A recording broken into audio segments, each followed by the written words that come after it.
Hello बच्चों, very good morning. आज हम ऑर्गेनिक केमिस्ट्री का एक इम्पॉर्टेंट टॉपिक पढ़ रहे हैं। जैसा कि मैंने आपको रेगुलर क्लास में कुछ रिएक्शंस पढ़ाते टाइम ये कहा था कि ये रिएक्शन इस टाइप की रिएक्शन और टॉपिक में रिपीट होंगी। तो आज हमारा सिलेबस पूरा हो चुका है। तो कुछ रिएक्शंस जो एक जैसी है, एक टाइप की है, उन रिएक्शंस में से कोई भी रिएक्शन किसी भी टॉपिक शायद हम उसको आइडेंटिफाई कर लें, हमें ये पता हो कि इस टाइप की रिएक्शन में ये प्रोडक्ट बनता है, तो हम कैसे उसको पहचान लें। एक जैसी रिएक्शंस को एक साथ लिख देंगे तो हमारा सिलेबस थोड़ा छोटा हो जाएगा।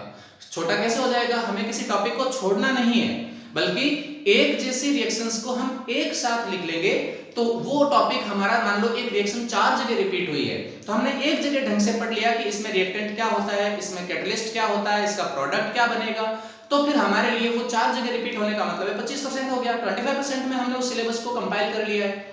तो अब क्या बेटा, हमें स्मार्ट स्टडी करनी है। हमें अगर हमारे टारगेट को अचीव करना है, हमें सक्सेस तक पहुंचना है, तो हमें सिलेबस को स्मार्ट तरीके से कंप्लीट करना पड़ेगा। देखो, आज मैं एक बहुत इंपॉर्टेंट रिएक्शन करवाने वाला हूं आपको, जिसमें हम लोग अल्कोहल की कार्बोनाइल कंपाउंड, जिसमें एल्डिहाइड कीटोन और कार्बोक्सिलिक एसिड, और एक उनका एग्जांपल लेंगे हम ग्लूकोज। इन चारों में एक जैसी रिएक्शन कौन सी है जो एक साथ हमें एक टाइप का प्रोडक्ट देती है, उस रिएक्शन के बारे में डिस्कस करेंगे। चलिए स्टार्ट करते हैं, लेट्स स्टार्ट, है ना। देखो, सबसे पहले हम एक एग्जांपल लेते हैं अल्कोहल का। अल्कोहल में मान लीजिए मैंने एग्जांपल ले लिया इथेनॉल का, C2H5OH। क्या ले लिया? इथेनॉल। और इसकी रिएक्शन करवानी है बेटा हमें हाइड्रोजन आयोडाइड के साथ में in presence of red phosphorus. ध्यान रखिए बेटा, यहां पर हमारा अल्कोहल है, ये चेंज हो जाएगा। मतलब हमने अभी अल्कोहल लिया है, किसी रिएक्शन में हम एल्डिहाइड ले लेंगे, कीटोन ले लेंगे, कार्बोक्सिलिक एसिड ले लेंगे या ग्लूकोज ले लेंगे, लेकिन हम रिएक्शन किसके साथ करवा रहे हैं? हाइड्रोजन आयोडाइड के साथ। ये ध्यान रखिए। और किसकी प्रेजेंस में करवा रहे हैं, वो इंपॉर्टेंट चीज है, रेड फास्फोरस की प्रेजेंस में। तो बेटा इसका रिडक्शन हो जाएगा, और रिडक्शन होने के बाद जो हमें प्रोडक्ट मिलेगा वो मिल जाएगा इथेन, यानी कि एल्केन हमारा प्रोडक्ट बनेगा। कैसे? कि यहां पर ध्यान रखना है, एल्केन में इथेन क्यों बना? यहां पे इथेन जरूरी नहीं है, यहां पर जितना रिएक्टेंट के अंदर नंबर ऑफ कार्बन से प्रोडक्ट में उतने ही नंबर ऑफ कार्बन का एल्केन फॉर्म होगा। हमें ये बात दिमाग में रखनी है, ठीक है। चलो, अल्कोहल के बाद में हम एग्जांपल लेते हैं कार्बोनाइल कंपाउंड का, और कार्बोनाइल कंपाउंड के अंदर हम पहला एग्जांपल ले लेते हैं एल्डिहाइड का। या दो रिएक्शन में आपको कार्बोनाइल के एक साथ लिखवाता हूं। देखो, एक एग्जांपल हमने ले लिया एल्डिहाइड का, ठीक इसी टाइप से हम एक एग्जांपल ले लेते हैं कीटोन का। तो देखो, ये इथेनॉल हो गया, ये एसीटोन हो गया, इसके साथ में हमने रिएक्शन करवा दी HI के साथ में। देखो, हमारा सेकंड रिएक्टेंट है वो चेंज नहीं हो रहा है। ध्यान रखिए, ये इस बात को स्पेशल इंडिकेट करना है कि हम एक साइड में एक रिएक्टेंट ऑर्गेनिक कंपाउंड चेंज कर रहे हैं, साथ में रिएक्टेंट हम दूसरा वाला और उसका कैटलिस्ट सेम रख रहे हैं, तो प्रोडक्ट भी सेम टाइप का आ रहा है। यही अपने को याद रखना है।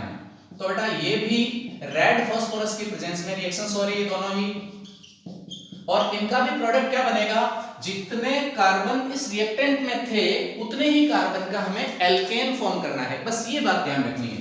तो यहां पर देखो, रिएक्टेंट में एल्डिहाइड में कितने कार्बन थे बेटा? एल्डिहाइड के अंदर हमारे पास में 2 कार्बन थे। देन हमारा प्रोडक्ट क्या बनेगा? 2 कार्बन मेंबर का हमें एल्केन मिल जाएगा, यानी यहां पर भी हमें इथेन मिल जाएगा। जबकि कीटोन में देखो बेटा, कीटोन में हमारे पास में एसीटोन है, यानी कार्बन मेंबर कितने हैं? 3 है ना। देखो 1 2 एंड 3 कार्बन है। देन हमारा प्रोडक्ट जो बनेगा वो 3 कार्बन मेंबर का बनेगा, means CH3 CH2 and CH3, meth eth prop. Then हमें प्रोपेन मिल जाएगा। प्रोपेन का मतलब ये भी क्या हो गया बेटा, हमारे पास में एल्केन हो गया है। क्या प्रोडक्ट मिल रहा है? एल्केन मिल रहा है। याद रखना है, सब में प्रोडक्ट जो आ रहा है वो एल्केन आ रहा है, ठीक है बेटा।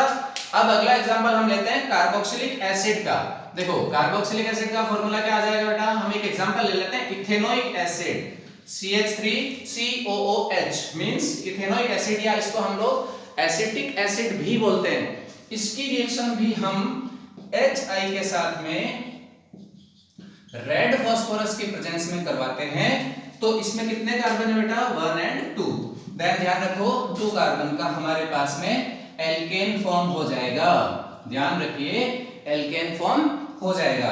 और ये देखो बेटा, हमने अल्कोहल के साथ में बात कर ली, यहाँ पे तो प्रोडक्ट क्या बन रहा है, एल्केन बन रहा है। यहाँ हमने एल्डिहाइड लिया, कीटोन लिया, यानी दोनों क्या हो गए, कार्बोनाइल कंपाउंड हो गए।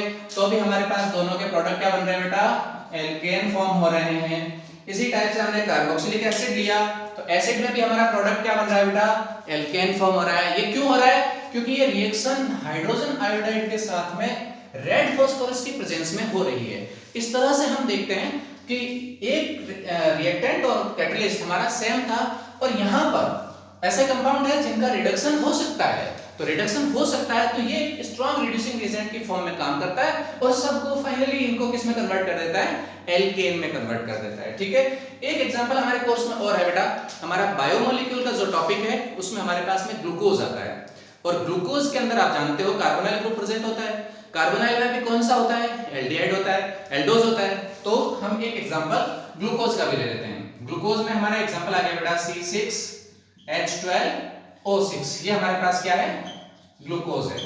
ग्लूकोज की रिएक्शन किसके साथ करवानी है, HI के साथ करवानी है। किसकी प्रेजेंस में करवानी है, रेड फास्फोरस के प्रेजेंस में करवानी है। ध्यान रखिए, याद हो जाना चाहिए। मैं बार बार रिपीट क्यों कर रहा हूं, एक जैसी रिएक्शन को एक साथ क्यों लिख रहा हूं, आपको क्लास में याद हो जाना चाहिए, ताकि इनमें से कोई भी रिएक्शन कैसा भी आपको हिंट मिल जाए, आपको फाइनल प्रोडक्ट तक पहुंच जाना होता है। ठीक है बेटा, देखिए इसमें हमारे पास रिएक्टेंट कितने मेंबर कार्बन का है, 6 मेंबर का है ना, C6 है। तो यहाँ पर हेक्सेन बन जाएगा। हेक्सेन का मतलब यहाँ पर हमारा जो प्रोडक्ट बनेगा वो आ जाएगा CH3, CH2 को हम कितनी बार लिखते हैं, 4 टाइम लिखते हैं, और आगे CH3। तो ये हो गया हमारे पास में N हेक्सेन। क्या हो गया बेटा, N हेक्सेन। N हेक्सेन का मतलब ये भी क्या है हमारे पास में, एल्केन। क्या फॉर्म हो गया, एल्केन। तो बेटा देखो, ये एक जैसे रिएक्टेंट थे, एक रिएक्टेंट हमने चेंज किया ऑर्गेनिक का, एक रिएक्टेंट HI सब में कॉमन था, कैटलिस्ट सब में कॉमन था, तो सब में प्रोडक्ट देखो बेटा सेम टाइप का प्रोडक्ट आ रहा है। इसका मतलब क्या हो गया कि एक जैसी रिएक्शंस जिनमें सब में प्रोडक्ट किसके अकॉर्डिंग चेंज हो रहा है, जितने नंबर का कार्बन था उतने नंबर कार्बन का एल्केन फॉर्म हो रहा है। तो टाइप्स ऑफ प्रोडक्ट एक जैसा आया है, ये रिएक्शन हमें इकट्ठी करके रखनी है। ठीक है, इंपॉर्टेंट रिएक्शन है, याद रख लेना। HI के साथ में एल्डिहाइड कार्बोनाइल कंपाउंड या कार्बोक्सिलिक एसिड में से किसी की भी रिएक्शन HI के साथ रेड फास्फोरस की प्रेजेंस में हम कराते हैं, तो हमारा फाइनल प्रोडक्ट उतने ही कार्बन का एल्केन फॉर्म होता है। याद रख लेना इस बात को, एल्केन फॉर्म होता है। अब देखिए इसके साथ हम और किन किन रिएक्शंस को ऐड कर सकते हैं। तो बेटा ध्यान रखो, हमने एल्डिहाइड और कीटोन के अंदर कार्बोनाइल कंपाउंड जब पढ़ा था, तब ये पढ़ा था कि हमारे इसमें रिडक्शन करवाते हैं हम कार्बोनाइल कंपाउंड का, एल्डिहाइड और कीटोन का। तो क्लीमेंसन रिडक्शन और वोल्फ-किर्चनर रिडक्शन, दो रिएक्शन और आई थी, जिनमें भी प्रोडक्ट हमारा फाइनली क्या जा रहा था, फाइनल प्रोडक्ट हमें एल्केन फॉर्म हो रहा था, लेकिन वहां पर रिएक्टेंट और कैटलिस्ट चेंज थे, वो फिर हम अगली क्लास में पढ़ेंगे। Thank you.